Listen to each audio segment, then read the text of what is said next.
Bienvenue à tous pour ce 13h du mercredi 8 juin 2022 que nous entamons avec les éliminatoires de la CAN 2023. 6 matchs comptants pour la deuxième journée des éliminatoires seront à suivre aujourd'hui à travers le continent. Après sa victoire à domicile contre l'Ouganda 2-0, l'Algérie s'apprête à effectuer un périlleux déplacement en Tanzanie. L'Ouganda et le Niger tenteront de se lancer dans l'autre match de ce groupe F.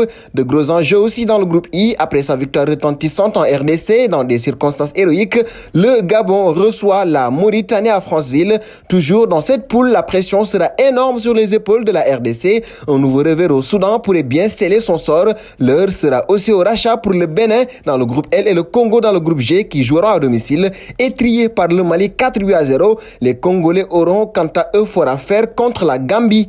Parlons du match de l'Algérie. La sélection algérienne en reconstruction affronte cet après-midi à Dar es Salaam la Tanzanie dans le cadre de la deuxième journée du groupe F des éliminatoires de la CAN 2023 et le sélectionneur Djamel Belmadi est sur ses gardes. Nous connaissons la Tanzanie que nous avons déjà rencontrée sous l'ère Gourcuff, l'ancien sélectionneur national. C'est une sélection qui a beaucoup progressé. Il n'y a pas de petite équipe en Afrique. Le match ne sera pas facile. Nous allons jouer certainement dans un stade archi-comble. Nous sommes prêts pour décrocher un bon résultat, assure-t-il. Belmadi ne compte pas opérer de grands changements dans son équipe.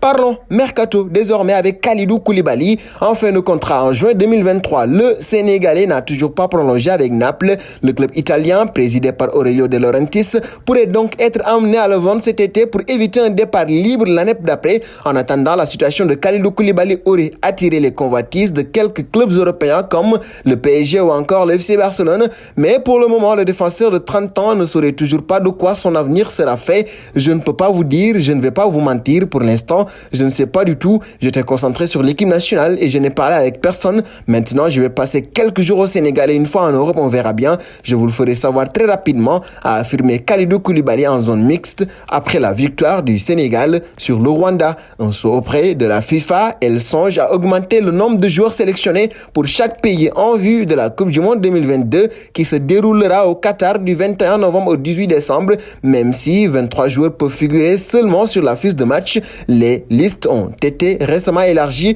pour permettre aux sélections de faire face à de potentielles avalanches de forfaits en cas de Covid, une nouveauté qui pourrait se voir prolongée au mondial en fin d'année. Comme le rappelle l'équipe, le règlement actuel autorise le sélectionneur des fédérations qualifiées à se prévaloir d'une liste de 35 noms, laquelle doit être réduite à 23 joueurs dont 3 gardiens de but qui pourront prendre part au tournoi international. Et nous filons en France à l'occasion du barrage de la zone Asie. L'Australie a pris le dessus sur les Émirats Arabes Unis. Irvine et Rustich, contre un but de Canedo, ont permis aux Soceros de se qualifier pour le barrage intercontinental contre le Pérou prévu lundi prochain.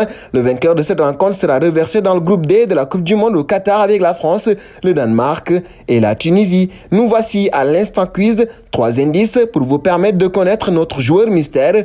Premier indice, à 39 ans, je suis actuellement en Italie. Deuxième indice, j'ai joué pour 11 clubs différents. Troisième indice, beaucoup disent qu'on m'a volé un ballon d'or. Qui suis-je?